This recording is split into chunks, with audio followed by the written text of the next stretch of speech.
All right, welcome everyone and good evening. I'm Robyn Goodkind, 16-year Oceanside resident, small business owner, and vice president of the new Oceanside Democratic Club. I'm honored to moderate tonight's town hall featuring candidate for Oceanside Mayor, Rob Howard. A quick review of the rules and the format for tonight's event. You'll notice that you are muted, that's intentional. As a courtesy and to avoid background noise and interruptions, we ask that you keep yourself muted unless called on. After Rob's opening remarks, we'll dive right into your questions. We've received several questions from you in advance, and time permitting, we'll take more from the audience during the town hall. If you have a question, instead of raising your hand, please send a private message in the chat room to Chuck Lowry, former deputy mayor who's assisting with moderation. To get there, click on the chat room at the bottom of your Zoom screen. We will also use the chat room to post useful links and important election information. Now, before we introduce Mr. Howard, I'd like to hand it over to his ACE campaign manager, Ryan Haggerty, who has a few brief announcements. Ryan? Hello, everyone. Just letting everyone know, don't forget to vote. That's a big one. The ballots will start arriving October 5th. So please look in your mailboxes. Everyone will be getting one this year. As far as polling information where you can drop the ballots off, it releases about 1 month from the election day of November 3rd. So, as we do these we do more town halls, I will make sure we update you guys on that. And we also have 3 more events coming up. September 11th, we're having a local leader panel. September 18th, we're having another town hall. And September 25th, we're having a 3rd town hall. So if someone wants to see, talk to Rob, ask some questions, it's a great time. Registration is already available on the website at robhowardformayor.com/event. And you can register there. Is that it? Okay, thanks, Ryan. Okay, and now what you've all been waiting for, time to meet the candidate. Honestly, it's a challenge to introduce Rob Howard in a couple of minutes' time because he is so accomplished. He is the working class son of a teacher's aide and a steelworker. Rob's parents taught him early on the value of hard work, the benefits of a positive attitude, and the importance of helping others. Rob and his wife, Michelle, made Oceanside their home more than 30 years ago and have raised their family here. Rob is the proud dad of Maya and Jordan's wife, Bree. In addition to being a husband and father, Rob has an impressive professional history and long record of community service. He's a natural-born leader and one with hands-on experience. Rob has served as president of the North County NAACP, chair of his church board, and board member of many other nonprofits. For decades, Rob has volunteered with numerous youth groups. He's served as a mentor for at-risk youth and was recently awarded the distinguished 2020 Mentor of the Year Award. Rob is a Navy veteran and has worked for 31 years as a power plant technician. He currently serves on the city's Measure X Tax Oversight Committee, where he helps to ensure that every dollar spent is spent wisely. Rob decided to step up and run for Oceanside Mayor because he knows that he can bring consensus to the City Council where it's urgently needed. So without further delay, I'd like to introduce candidate for Oceanside Mayor. Please welcome Rob Howard. Wow. Robyn, I just want to say thank you for stepping in. You do a magnificent job of leading the charge. Special shout out to my wife, Michelle, for actually giving me permission to do this. Because as many of you know, it has to be a team or it's not going to work. Ryan, thank you, my campaign manager, and all the volunteers for the work they're doing. Real quickly, I just want to say it's real special to see many of you who I've worked with on various projects. It's what we do. Public service is about ensuring that the blessings you have in your life, you get to share with others. And why is that important? For those who are focused on budgets and money, if your community is doing well, it costs less to treat those issues. So I just want to say thank you all for being here. Let's try to get into some questions because what I want to do is I'll let you know I may not have all the answers, but what I can tell you I do believe in is that we have all the answers right here at our hands and our fingertips. Let's put them together. And that's what I want to see us do downtown. Our city, it is a destination city. This is where I want to retire. And I'm going to do everything I can to support that. We become the city that we all know we can be. So Robyn, let's do it. All right, let's do it. So our first question from the audience is, what would you do to address the California affordable housing crisis here in our community? Yeah, it's real difficult to have that conversation on different sectors because everyone has a different approach. But the reality is we have developers that are coming here who want to develop in our city. Think about it. Oceanside is the place they want to be. We need to make sure that they build that housing. So that's where the leadership comes in. Instead of just taking the deal to move left or right, we need to have a demand on building that affordable housing. Also, you know, we need to focus on that as a community. And I'm asking all of you, if that's what we want to see done, reach out to the council, reach out to the mayor, and make those demands. But we have to go directly to those who want to develop in Oceanside and demand that we have affordable housing.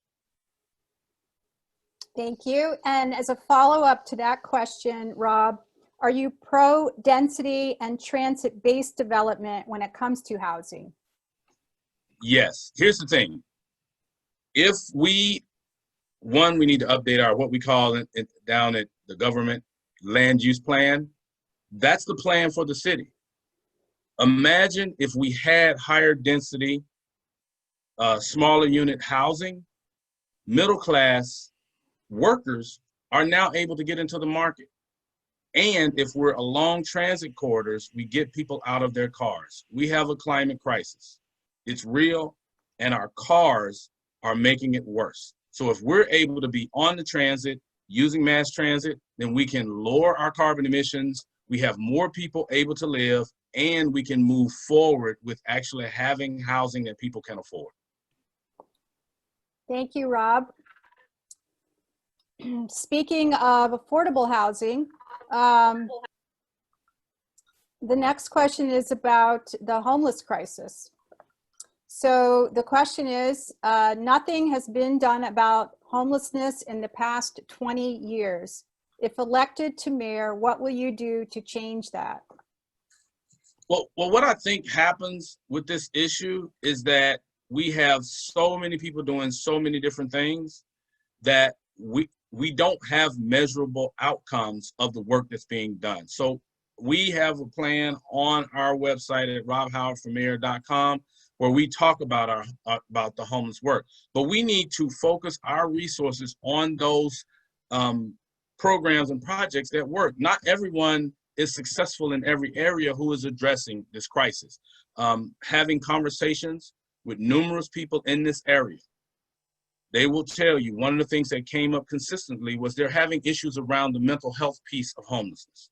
I thought they were going to talk about substance abuse. I thought they were going to talk about other things, but it was the mental health piece, getting people to their appointments. So one of the things we want to do is look at tiny homes and other places where we can have housing, where we can bring the services to the individuals. Let's invert this. Let's make sure that they're making those appointments because we know where they live. So what we want to do is make sure that the services are available to people, and we target our funding that the city is spending to those programs that we are measuring and that they are successful. This crisis is a regional crisis, so we need to be smart about what we're doing, and then we'll take our good ideas and work with others in our region to try to make sure that we work better on getting people into homes, getting them the services they need, because we have families and veterans out there as well. So let's make sure as a group, as a city, I am about targeting funding to what is successful. Thank you. And on a related note, how will you reach out to local nonprofit organizations to help them with their social issues? Well, the city has funding that is available for nonprofit organizations, but generally our communication has to be better as a city. I communicate regularly with a number of organizations, and it's really about just doing the work. So we need to bring all of those who are working on the homeless area, we need to bring them together. Like we had a conversation the other day about Brother Bennos. People are upset because they're bringing people there. Look, let me tell you something. When we work together, we can address those issues. Brother Bennos is just one of the organizations we bring to the table. We have the conversations, we measure their outcomes, and that's how we start doing it. It's about communication. It all boils down to having a willingness to bring people in, listen to their concerns, and figure out how we're going to work together. And as a matter of fact, I enjoy doing that because the success that comes out of helping others reach success, I mean, I've thoroughly enjoyed that. So bringing them together, having the conversations, and figuring out what direction we need to go in to be successful overall. Okay, thank you. Let's pivot to a new topic. We need to restore our sandy beaches. Since the harbor causes the sand loss, will you support removing the harbor? Well, first of all, what a lot of people don't realize about the harbor is that's a federal government running that harbor. So what we need to do is, from the city, is we have to make sure we have in that relationship to work with them about what we do with the harbor. I am not in favor of removing the harbor. First of all, how many cities have a harbor and a beach? We can build our tourism around this and make it better, not just get rid of it. And also getting into the weeds on the science piece of how sand and the sand shifts. We need the sand to move further down our beaches, but that's something that we have to work with our Army Corps of Engineers to start addressing those areas around our beach. So work with those who are responsible for those areas to ensure that Oceanside has the benefit, build on our tourism, so that we now have again, you'll hear me say this, I talk about Oceanside being a destination city. Right now, people come to Oceanside, use the beach, and they go home. Well, a city runs on the tax revenue from people spending money in Oceanside. If Oceanside is a destination city, guess what? They're spending money. They're coming and spending time at the beach, getting a hotel, having dinner, catching a play, catching a movie. We want that type of relationship with our community where people can use the mass transit, come to Oceanside, and we have what they want to do for the weekend, or if they want to sneak away during the middle of the week, come to Oceanside. That's the place you want to be. Thank you, Rob. Chuck, did you have a question from the audience? Well, I have a protocol. Okay. If people would look on the bottom of their screen, there's a whole bunch of options there below that you can select to see all the people who are speaking up at the top right corner where it says speaker view. But if you want to take a look at the chat room, which is a whole column of information, it's over on the right hand side of the page. You have to click on the word chat down at the bottom, and you'll see announcements that are being posted there right now. And that's where you would also post anything that you have as a question for Mr. Howard. And that's it. Okay, we're getting a lot of questions in here, so we're doing our best to cover all of them. Let's, thank you, Chuck. Let's shift, Rob, to a question about development. So the question is, could you please explain your position on the NRF development and debunk the hearsay going around that you have taken campaign money from the developer and/or groups that support them? Well, I hope they're recording and they're listening, and I've told them. First of all, I've said I'm not supporting the project right now, and there is a reason for that. My 30 years or 30 plus years in the nuclear industry has taught me one thing: focus on safety first and ensure that you put those things in place from the beginning. Now, I have a personal concern with the exit strategy from that development. So I'm not in favor of it because, like in the Lilac fire, and you know, we're prone to have fires. We want people to be able to exit. So that's my concern. Do I believe we need development? Absolutely. Do I believe we need homes? Absolutely. Do I believe we need affordable housing? Yes, but there is a way to do it. What I'm concerned about is that our council has not laid out a plan for the city. If we have a plan on how we're going to develop, what we're going to develop, keep our green spaces, keep our open areas, put in the develop, know that we're doing infill. If we're doing all that and we have a plan, now I don't have to wrestle with developers. They look at our plan. When I come to Oceanside, they know what we're trying to build. It creates a better relationship. And so no, and taking money from developers, if I had that kind of money, you'd see me everywhere. So no, I have not taken money from developers. If you can go look at our giving forms, and you'll see I had over in the 460 that was reported at the end of the June 30th reporting, I had over 200 individual contributors. I had an organization to give, and that was my union, and they knew they had to give to me. So, but yes, we're trying to run this campaign with the community. And so that's my focus, is about working with the community, listening to the community, because I'm not going to agree with everyone and they're not going to agree with me. But I will tell anybody, when we start working together and figuring out which team we're on, I'm on Team Oceanside. And if you got something you want to bring in to help Oceanside, we can listen. But I'm on Team Oceanside. And so I'm not about that divisiveness, because that does not help our team. Thank you. The next question is about COVID. The pandemic has greatly damaged our local economy. Rather than just throwing my tax dollars at a few businesses, what will you do to address the situation? Well, first of all, my heart goes out to the families that have lost people due to COVID. I've lost a cousin. His wife was literally in the hospital for about a month, in the rehab, recovering from COVID for about 3 weeks. It's serious. And unless you have dealt with a family member lost or a family member with sickness, you may not have a high enough respect for it. It is a global pandemic, and we need to understand that. But bringing it home, our slice of having to deal with it, we need to address it locally. So one of the things we need to do is to, one, listen to the science, because the answers are there on how we move forward.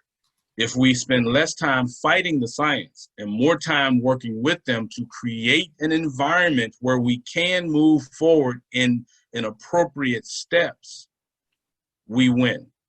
Wear a mask. What the city can do is the city can look at how we have sidewalk ordinances, ensuring that we keep everything ADA accessible. But when you tell a restaurant that they can only open at 25%, but they're not profitable until they get to 65%, then we need to figure out ways to help them do that, or they'll just keep doing to-go orders. So we look at the sidewalk ordinances. We look at working in parking lots, giving them more space outside, because one, it's safer for COVID. Listen to the science. They don't want to hurt you. They're trying to help us. So we can work together to start moving that forward, but we also need to make sure that the city is focused on not just, people talk about small businesses. I want to talk about micro businesses.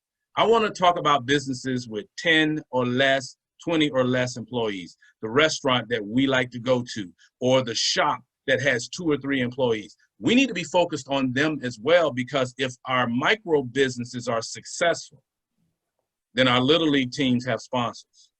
Someone's hiring my child, or one of the young people from the neighborhood. Seniors that want to go to work just to make a little extra money. It's the micro businesses that make this possible. And we need to not be afraid of going all in on helping our community. And so with COVID, we need to recognize that, again, follow the science. The city has resources that we can use to ensure that those things that the businesses need, whether it is PPE, whether it is adjusting the ordinances to give them more sidewalk space, helping them with building out the sidewalk or the parking lot to have customer space. Those are the things the city can do, because if we work as a partner, we have to get to a point of recognizing, again, whose team are you on? I am on Oceanside's team, and the city has a place and things that they can do to ensure that our businesses have what they need to be successful. And working through COVID is not going to be easy. But again, the one thing I learned from my military service, if it was easy or you're looking for easy, this is not the place for you. So let's try to work together. And I would ask everyone also, if you can, for those that are in that position, pick a restaurant each week, if that's all you can afford, or multiple times a week if you can. Go get an order to go and let them know you're doing it because you are on Oceanside's team and you're here to help. So I'm going to eat out tonight. Because when we start doing those small tasks, we have almost 180,000 people in Oceanside. If we got 10% to eat out, it helps spur our local economy. Thank you. Speaking of eating out, our next question is, how do we develop downtown Oceanside without losing Oceanside's character as a working class and accessible city? Well, I'm back to plan. Plan. We need a plan. Right now, I can't tell you what the plan is. And so one of the things I want to do is get right in and let us develop how we want this to look. I get the push to try to do everything we can to make it profitable and to do all those things. But the reality is, if you listen to the residents who we're supposed to be representing, I hear over and over again, I want to know what we're doing down here. And so we need to make sure that we have, because one of the pieces of Oceanside, one of the gems we have that we don't talk a lot about is the vast amount of artists in our community. I mean, some of them are teachers, some of them are doing other things they need to do the work. But if we include them in the development of what we want our city to look like, then we get that special touch, because many of them have the history of what Oceanside has looked like. Others have an idea of how to make things come together. So bringing them in and having these conversations, and you'll know, for me, a lot of this is about us communicating from the city to the community and listening to what the community wants. So we bring everybody in, have those conversations, develop a development plan for the city, so that, because remember this, the way a lot of this works, projects that you see now, those projects were put in the queue 20 years ago, 15 years ago. So we have to have a plan to know what we're doing going forward. And that's critical. And so working together and providing your input, many of you, if you go on the City of Oceanside's website, email your council members. Let them know what you think. Don't be afraid to share, because believe it or not, they're supposed to work for you. They represent us, the people who live and work in Oceanside. And on that note, the next question is, our current council members refuse to meet with or listen to their constituents unless they agree with them. What will you do to change that? As a president of a local union where many of my members do not agree with me on a whole lot of things, but they respected me enough to elect me. If you understand your position as a public servant, meeting with people who you disagree with is not a problem, because you go into it recognizing that I am not, if I am blessed enough to be elected mayor, I would not be the mayor for the 4th district. I would not just be the mayor for the people who live downtown, the mayor for the entire city. And I guarantee there are a lot of people who are going to disagree with me on a lot of things. But I need to listen. And believe it or not, if you're secure enough in who you are and what your job is, then you want to hear from opposing views. Because believe it or not, the moment we stop believing we have all the answers is the moment we begin to gain more answers. So we have to begin to listen to everyone. I mean, that's recently they in order to help the budget, we're getting rid of staff. For me, I want my staff to be busy all day, every day, because there's too many people in this city that need to be heard. So let's keep moving that forward. Great, thank you. 1 second. Okay, the next question, back to COVID, is in relation to COVID. What can we do about the OPD not enforcing the wearing of masks, social distancing, etc.? Many officers don't wear masks themselves. How can we make OPD enforce the public health order? I would feel way more comfortable going to and supporting local businesses if the health order was being enforced. Well, here's the thing. When we aren't willing to have conversations with our leaders, because that's a conversation I'm having with the chief. And that's a conversation we're going to have because, again, we need to model the behavior. I can't believe I'm even having to say this. I want to model the behavior I expect my children to follow. So as adults, we still need to model the behavior. The public health order is there to help us. I don't want to wear a mask, but I also know that by me wearing a mask, it's not for me.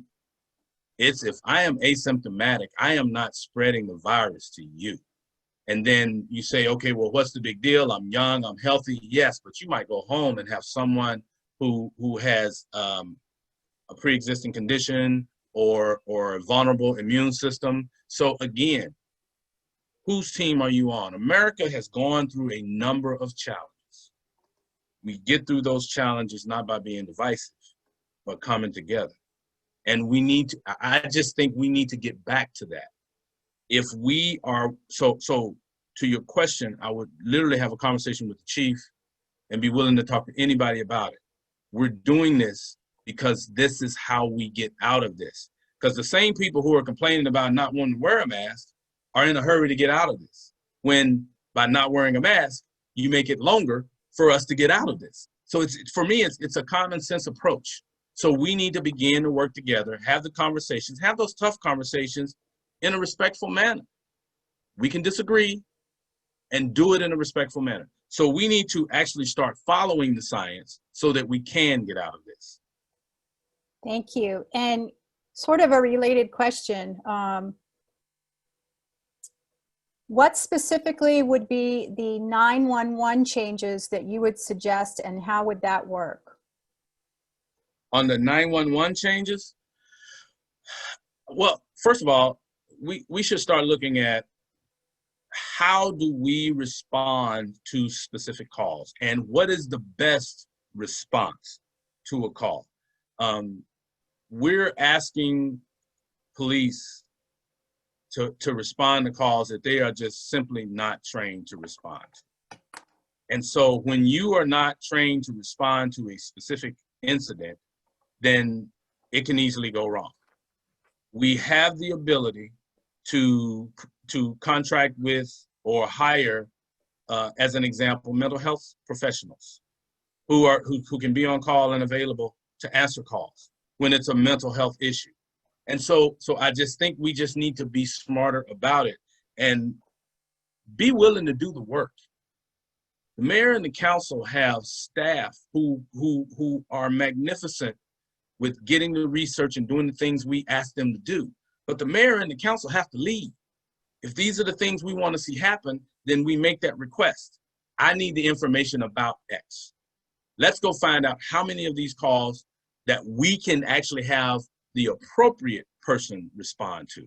So we just have to, again, be broad enough in our thinking, willing to bring others in, and be okay saying, I don't know. Say, I don't know. Let's go find out. So a lot of it is about being willing to do the work. And when you work, my time, the one thing I learned, or one of the things I learned working in the nuclear industry, is that you're never going to know everything.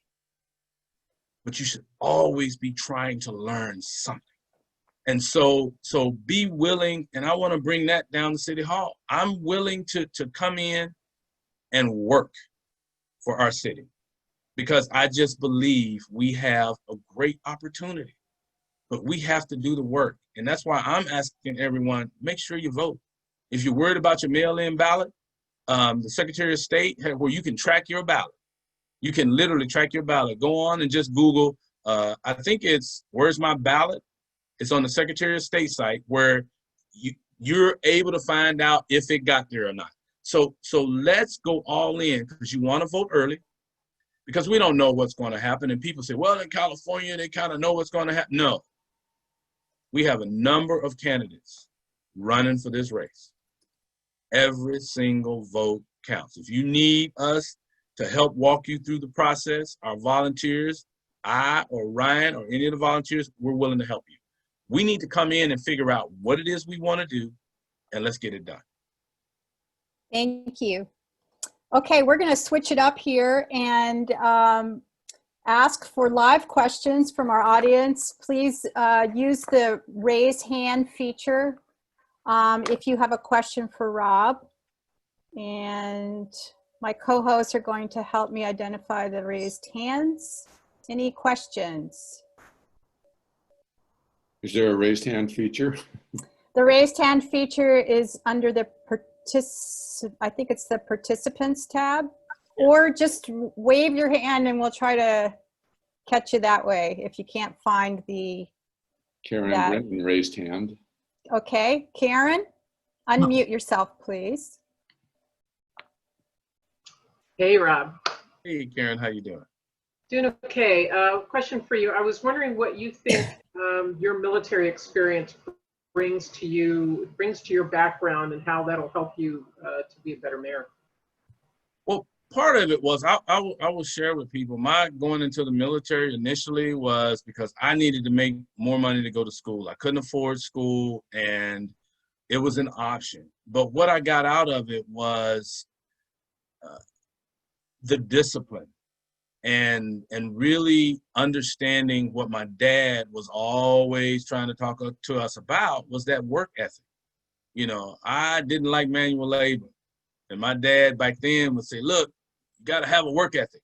And so what I got out of the military was, one, do the work. The results will show. And then not be discouraged when it's not exactly how you want it.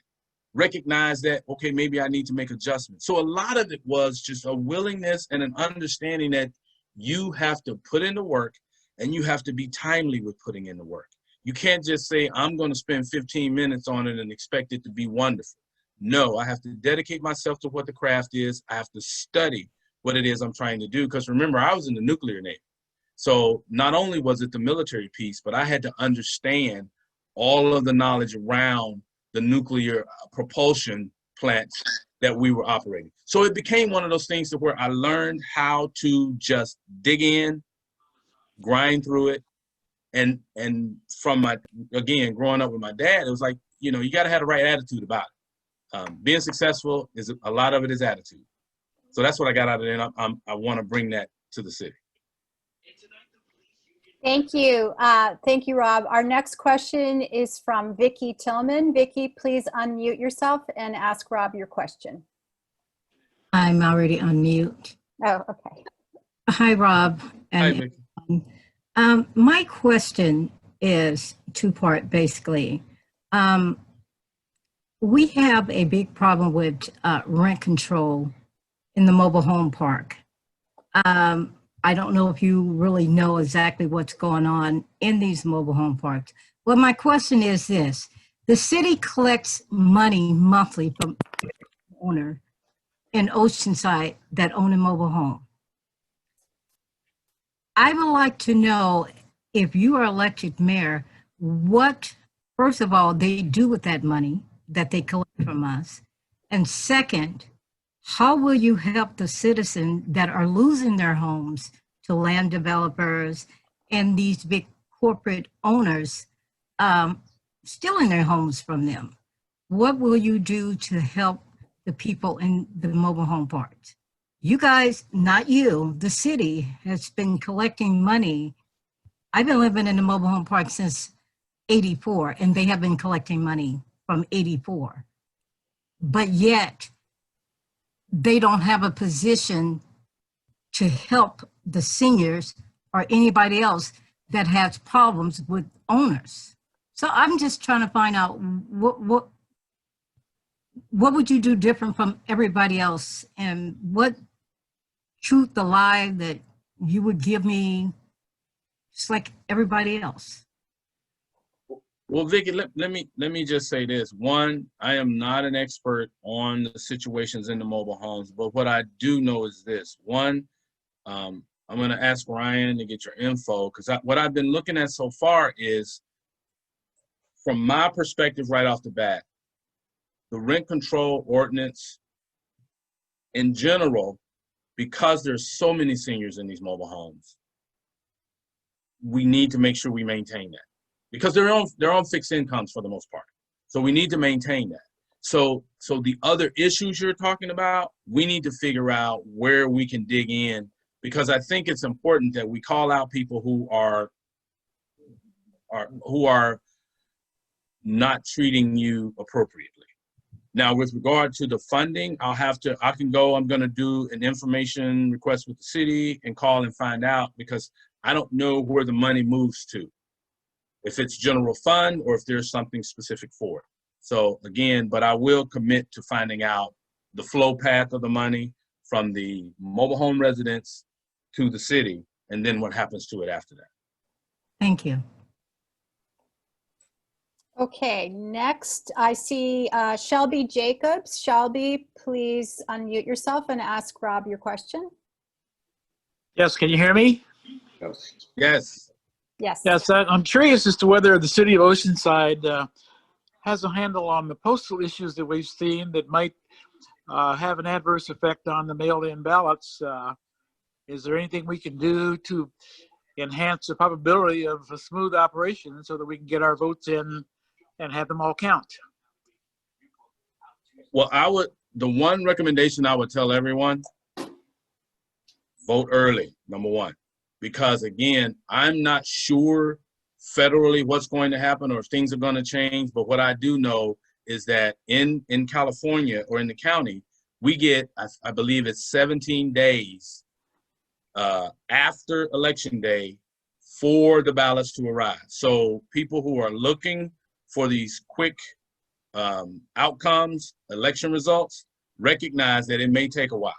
That's the first thing. The second thing is, I see our postmaster at my post office in my area, so I will ask him specifically, how's it going? What do you need? Because I am a strong supporter of the post office, and what a lot of people don't realize is, outside of the private sector, the post office is a huge employer of veterans. And so, and they do good work. The federal agency that pays for itself. So I'm a big supporter of the post office. But again, with regard to voting, some of this we're going to have to take on to make sure we're voting early. There are going to be drop-off locations.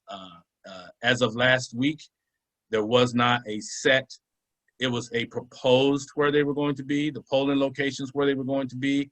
But we do know that you'll be able to vote the 4 days leading up to the election, in the hopes that we can make sure everyone has an opportunity to do it. But everyone's going to get a mail-in ballot. So I would just suggest, don't wait. Call our campaign. We'll help you any way we can. We'll help you find your polling place. We'll help you find a drop-off box. It's a group effort, everybody. It is really, truly a group effort. So Shelby, I'm not sure, again, how the post office locally is going to be able to handle it, but I do know that the county Registrar of Voters is putting things in place to try to ensure that all our votes are counted. Thanks, Rob. Thanks for your response. Thank you. Thank you, Shelby. Karen. Yeah, it's me again. Sorry, Rob. I just have a question. I was wondering, I wanted to shift gears and ask you about your NAACP experience, and particularly since you were leading the local chapter for a while, how you think that's going to help you to balance the needs of a diverse city like Oceanside is when it comes to the issue of public safety. Well, part of it is, Karen, thank you for the question, is really having an understanding, a personal understanding of what it entails. And that understanding is not just from having, listening to people and working with the NAACP. My family has a number of law enforcement people, lawyers. The dean at Notre Dame Law School is a cousin. I have prosecutors, and don't get me wrong, not everybody in my family is on that side of the law. So we got some of everything in there. But we're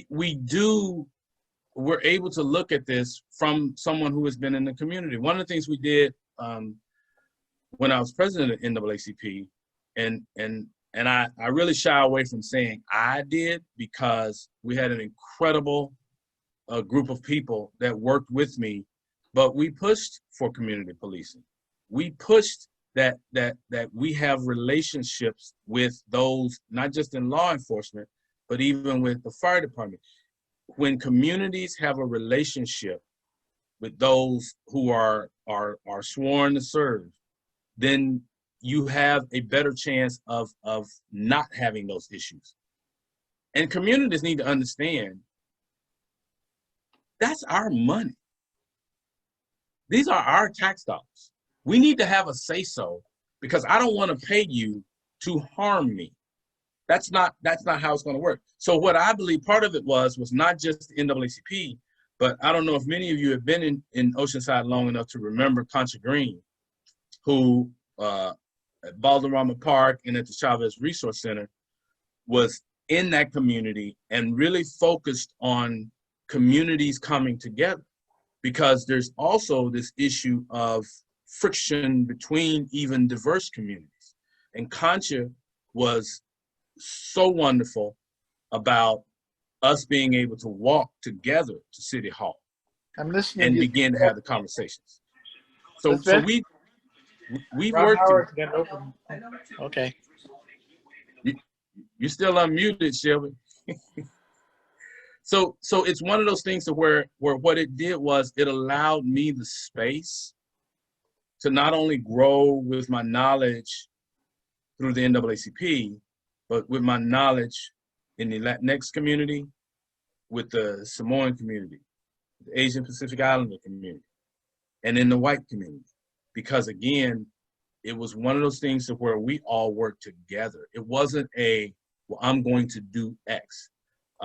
We worked with the city. One of the things we even did in that community on the east side was we would have once a year, we would literally take a street, work with the folks on that street. If there were seniors who didn't have the ability to get their yard done or their fence painted, and we would do a street each year. And so it was those simple things that it's community-led improvement in our city. And we can do that again. It's really about, are you willing to work together? And again, I'll say it again. Whose team are you on? I'm on the Oceanside team. Thank you, Rob. I think your campaign manager, Ryan, has an announcement. So earlier we were talking about getting some resources on the website. We do have a link on the website on the Get Involved. If you want to get a sign, you can sign up there to get a campaign sign. And secondly, I just added a Where's My Ballot link, so you can track your ballot on the website. So just go to the home page and you'll see a button on there saying so you can track your ballot. You can find that resource. So that was the main two things I wanted to mention. Thanks, Ryan. Okay, we have a raised hand from Barb Amador. Barb, you can unmute yourself and ask Rob your question. Hey, Rob. Hey, Barb, how you doing? Good, how are you? Good.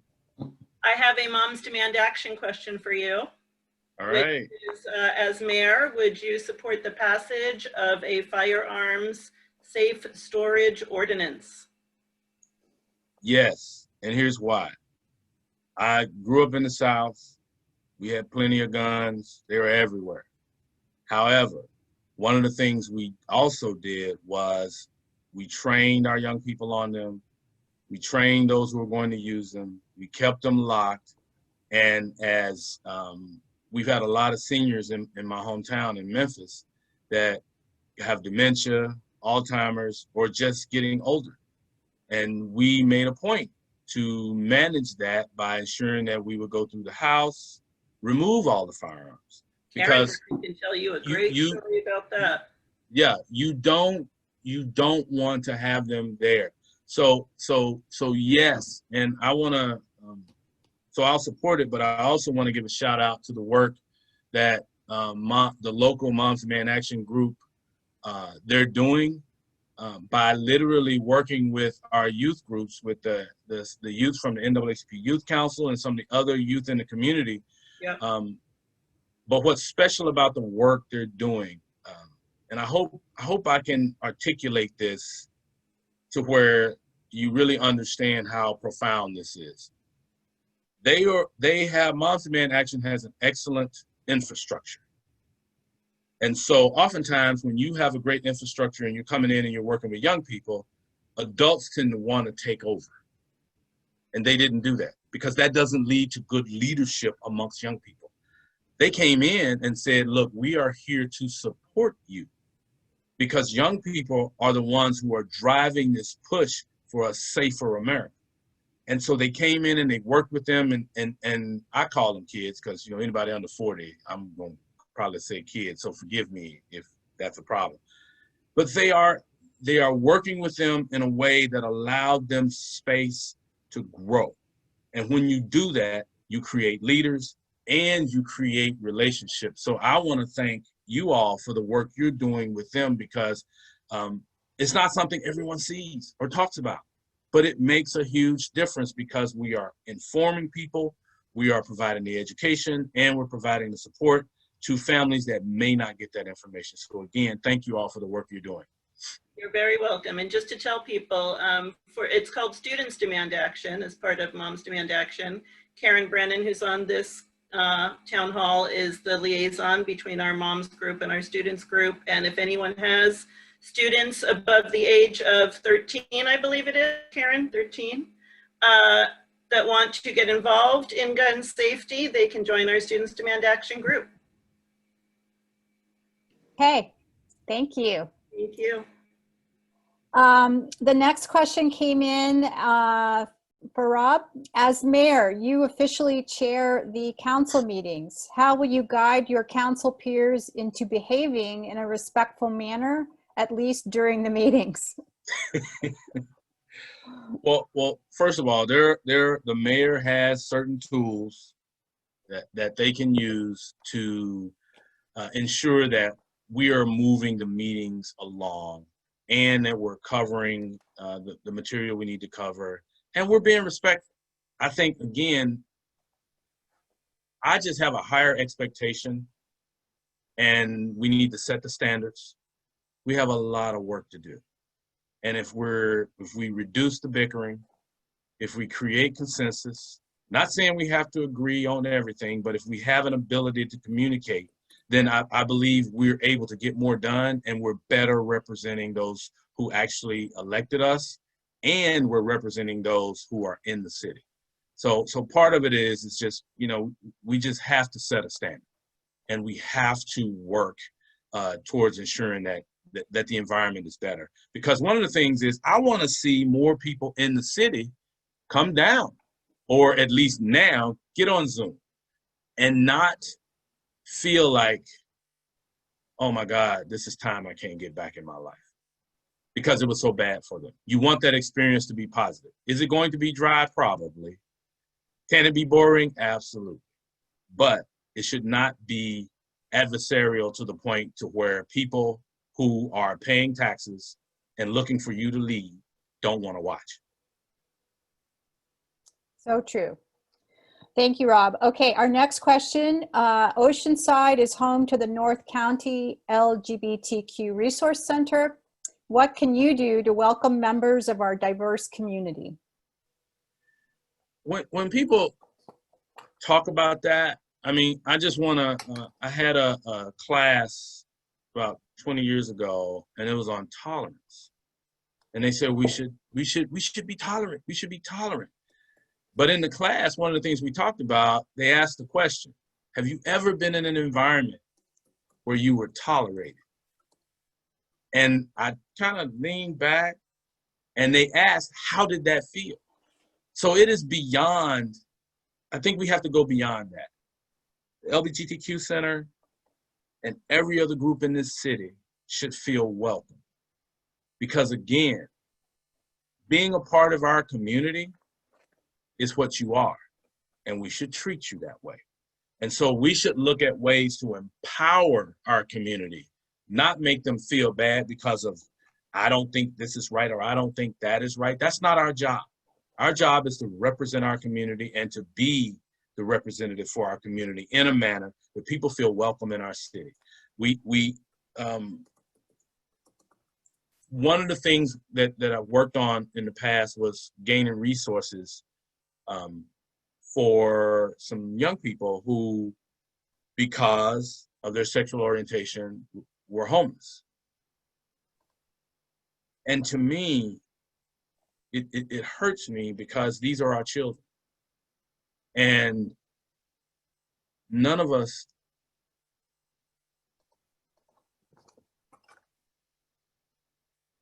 we can do better.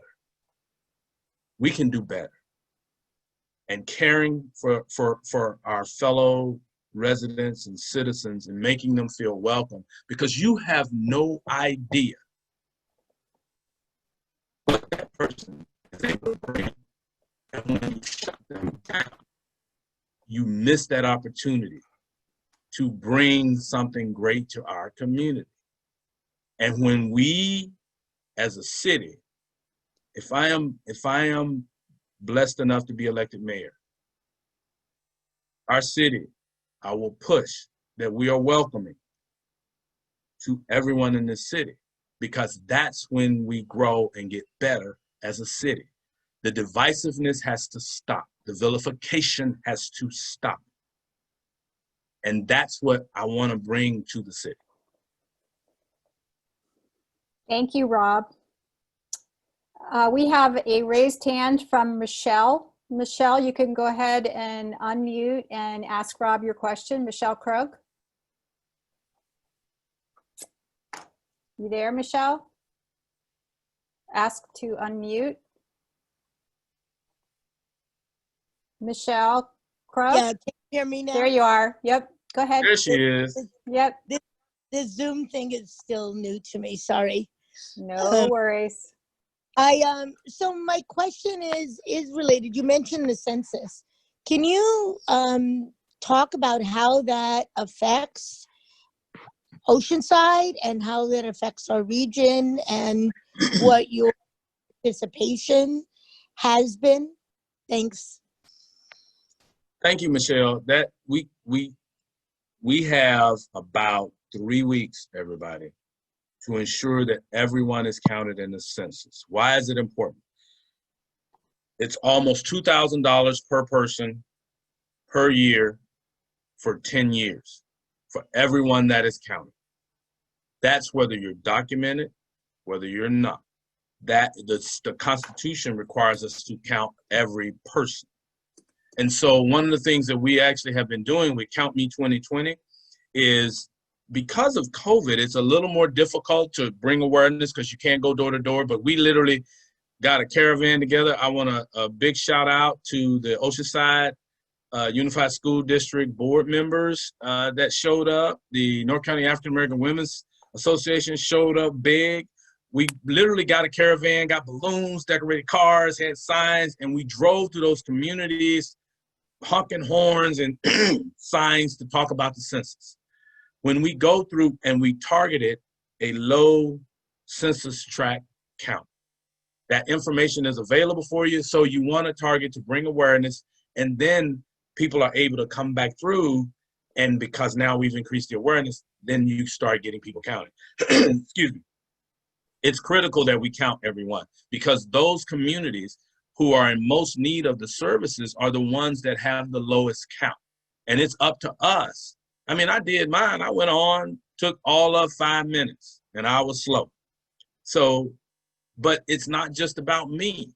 Our community is risking losing funding if we are not ensuring that everyone is counted. So I ask everyone, check with all your friends. Look at the communities in which you work. Ask people, have they done the census? It's okay if you haven't.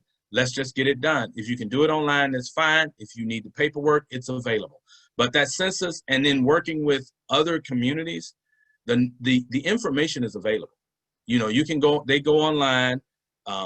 If you call our campaign, if you want to know how to help, we'll get you in touch with the people who do that work. They can tell you what area, and try to have some fun. Doing good work can be fun. The caravan was actually a lot of fun. Socially distanced, but I got to see people that I hadn't seen in a while. And we went through the neighborhood, and it was, what was really cool about it, the kids came out when they heard the honking of the horns and things, and they're waving like it's a parade because they just had a good old time. So I just think doing good work doesn't have to be a chore. It's work, but focus on that and try to enjoy what you're doing. But thank you, Michelle, for reminding us that this is work we have to do. It has to be done by September 30th. We've got yard signs for that too if you need them. We've got flyers. You let us know what you need, we'll get it for you. Thank you. Our next question is from Doris Nyman. Doris, you can unmute yourself and ask Rob your question. Yes, Rob. This question is really from Al, so here he is. Hey, my man, what's up? How you doing, Al? You know me, man. I'm like a cat. Throw me in the air, land on my feet. Hey, listen, I just learned today that with the retirement of Chief McCoy in the mid-October, that the city of Oceanside is not doing a nationwide search for this very, very important position. And as a result of that, they're relying on maybe making the next police chief an in-house situation, which doesn't involve any minority candidates at this time. I just learned that this afternoon. As our potential mayor, and I'm hoping that you are our mayor, can you now or will you make some inquiries about this situation? I believe that it's important that we do a nationwide search because the wider the net that we throw out, the better candidate we could get to run Oceanside Police Department. Thank you, Al. Actually, I was inquiring today about the status of that situation, and so I'm waiting to hear back some information. I do believe we should not be afraid to go out and seek new candidates and make sure, because, and that's not to say someone who is in-house wouldn't be the most qualified candidate, but how do you know? And so I am asking on what the process is, how we're going to do it, and I'm doing that as a citizen, and each one of you, everyone that's a resident of Oceanside, you can make those calls as well. Because the city manager is in charge of that process, and I'm asking, how are we going to do it? And also, it's real critical to ensure that we have someone that really understands the state of policing today and is willing to do the extra to ensure that people feel safe in the community. And a safe community is not when some of the folks feel safe. A safe community is when we all feel safe. And so I am with you, Al, on us making sure that we get the best candidate for the job, one that understands the community, understands communities, and knows how to build a relationship with the community, because that's when you're safer. Again, it's really about the relationship. And we also need to be working to ensure that remember the earlier question about this 911 call, we got to make sure that we are properly responding with the appropriate service, the appropriate knowledge, and the appropriate expertise for whatever calls we're having. And so we need to take a good, strong look at that. Thanks, Rob. Thank you. Thanks for the question. Okay. Rob, we have a question from one of our town hall guests. Is there an elected executive, either mayor, governor, or president, for example, whose leadership style you particularly admire and want to model your mayorship on, past or present? Oh, wow. Right off the top of my head, I would say President Obama, because with all other challenges that he faced it with grace. He faced it with integrity. And something that may not mean a lot to others, but was really powerful for me, was that he did it, and just the way he loved on his wife. For me, it was a model that was powerful for me personally.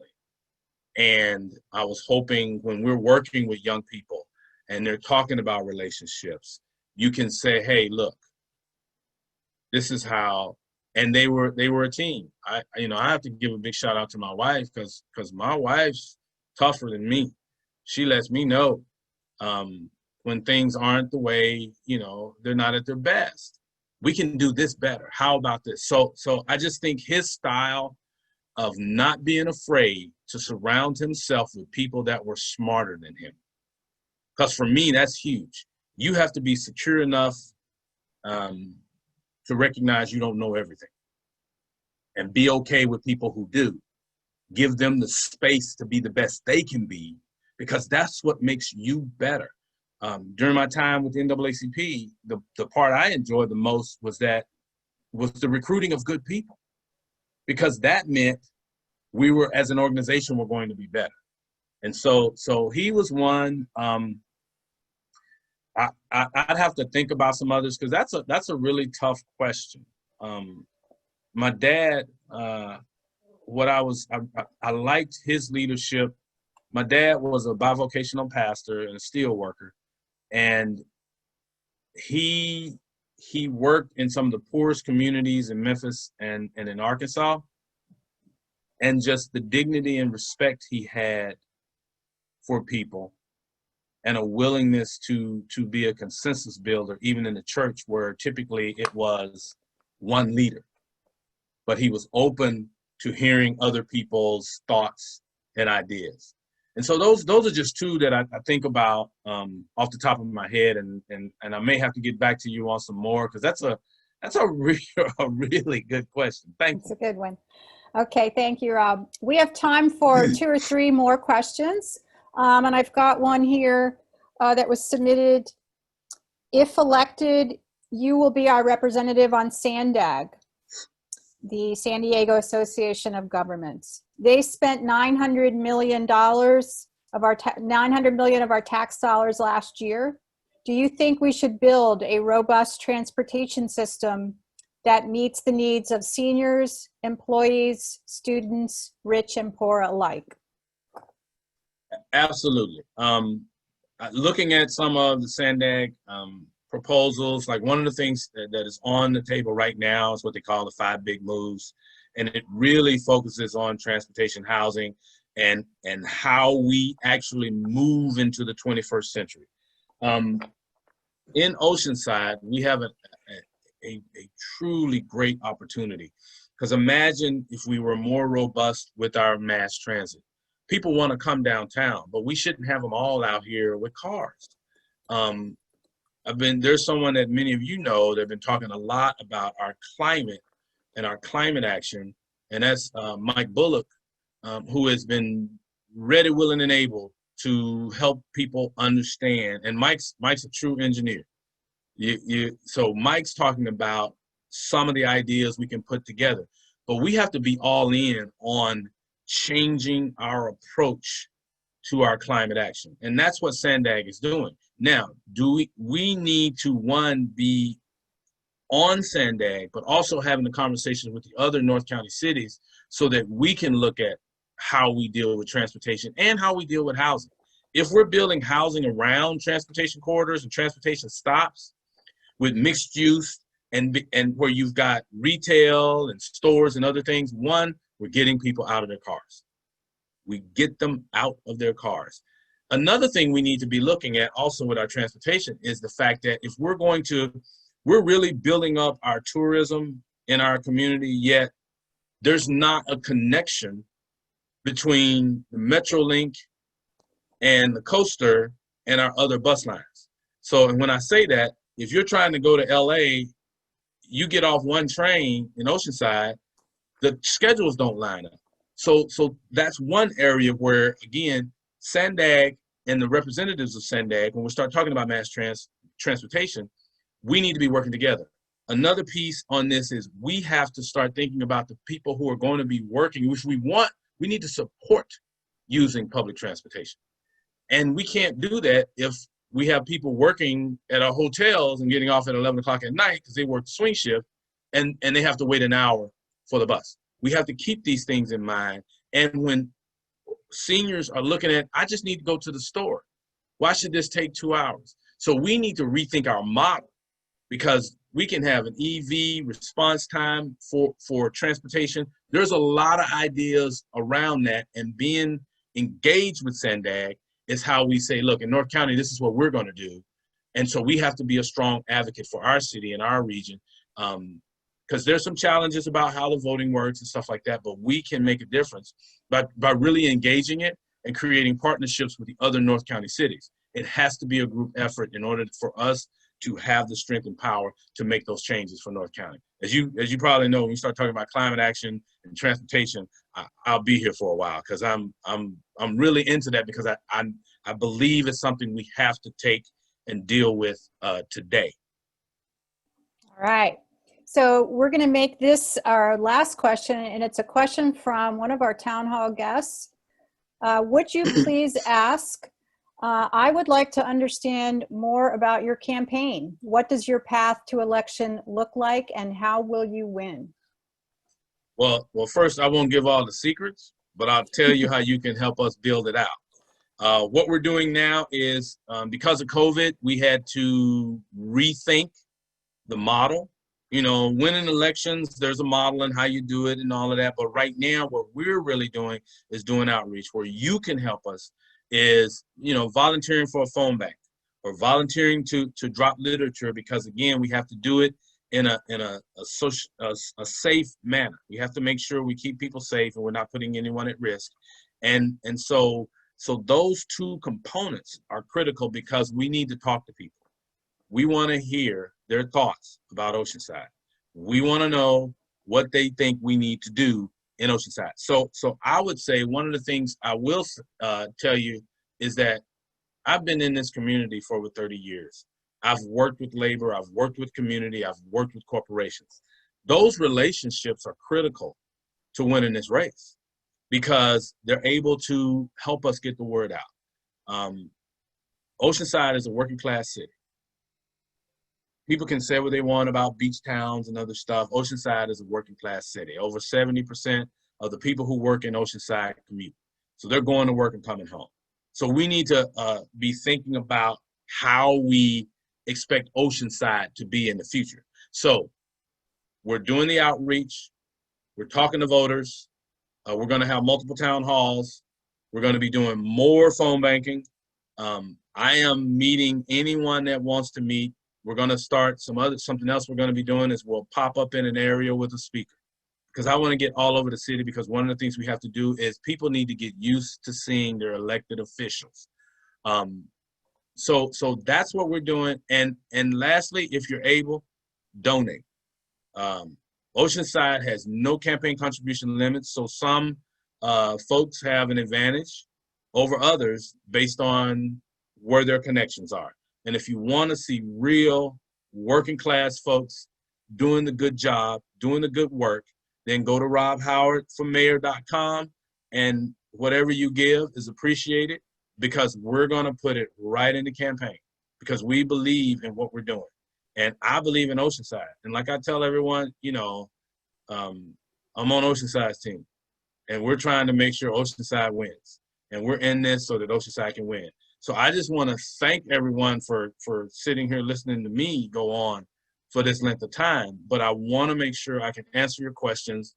I have lookups, like we used to say in school. I have some lookups for some items. I want to get some information for you, but I can't tell you how much I appreciate you. Many of you on the call or on this call have been there with not just saying, yeah, I support you, but you've dug in and been tough, having tough conversations about how we do this. And I want to thank you for that. So Robyn, and again, thank you, Chuck, Ryan, and everyone for putting this on. If you guys have other things you'd like to see us doing out in the community, again, go on the website, give us your comments. We'd love to have your input, because this, we've got, there you go. Who is that? Barb's got it up. If y'all can see that, Barb's got the website up. And so we can, Donation. that's, oh, you just, oh, well, that's even better. Thank you, Barb.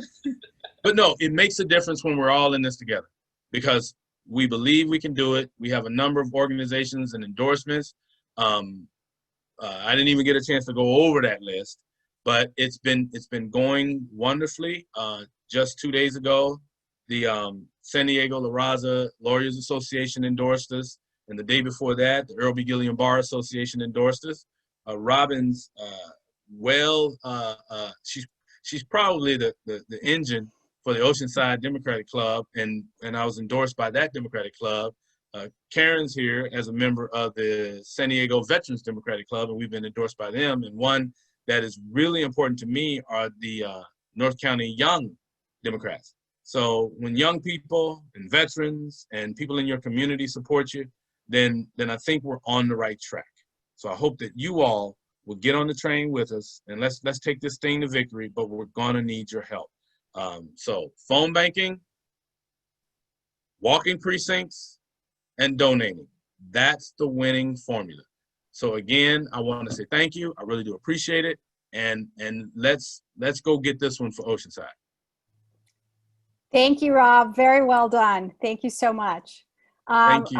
My co-hosts, I think, have a couple of announcements. Ryan, your ACE campaign manager, did you have a couple other things you wanted to say to wrap up? And then I know Chuck Lowry, former deputy mayor, wants to make an announcement as well. So Ryan? just kind of going over what I was talking about before, don't forget, ballots start arriving October 5th in the mail. Everyone should be getting one in the mail. If you want to track your ballot, we have a link on our homepage where it links you to Where's My Ballot, and you can track your ballot. We have a local leader panel coming up September 11th. The registration's on our website at robhowardformayor.com/event. And then we have one on September 18th and 25th, and those will be town halls, just like this, but we might be focusing on different topics, but basically we're going to be going over all the issues, and we're going to open the questions up for everybody. And we'll also be updating it on Facebook events, like probably by the end of tonight. So just letting you guys know. So check us out at robhowardformayor.com. Thank you, Ryan. And thanks so much for your help with this event. I think it's been remarkably successful, and would love to see more of these. I wish all the candidates would do them, but great idea. Thank you, Ryan. We'll keep doing them, because this is where we are. And instead of complaining about it, folks, let's dig in and get those questions answered. Chuck, you had a quick announcement? You're muted. Unmute and start over. So complicated. There you go. Okay, thank you. The website, robhoward4mayor.com, has a homepage that's usually behind an announcement page. And on that page, there's a link that says register to vote. This is the most important thing you can do right now, is to wrangle with your family members, argue with your neighbors, and tell all those 18-year-olds or 17-and-a-half-year-olds and 17 5/8 that you only get to vote once, no matter what the president says. And you got to make that vote count. So get them started now, get all the people in there to vote, so that we can make sure that the counts are in as soon as possible and there's no hanky-panky running around out there. The register to vote button on Rob's homepage goes to the San Diego Registrar of Voters page, and there are a lot of resources on that page, but the register to vote is the simplest thing you can do to get more people engaged, and we really do have to make sure that people vote. When I was elected the first time for a few months, I won by 135 votes. And it really does count. It is a counting numbers game. So please let your friends know that Rob Howard for mayor will be hosting more of these, and we hope you all can make it. That's an excellent point. With so many candidates in this race, the margin for victory could be very narrow. So every vote literally does count, Yes. especially in this election. Okay, everyone, and that concludes our town hall. I want to thank everyone for your participation and for attending. This was a really great turnout and your interest in this important election. The future of our city is on the ballot. Please vote early and only once. Have a good evening. All right, everybody. Thank you. Bye. Very good.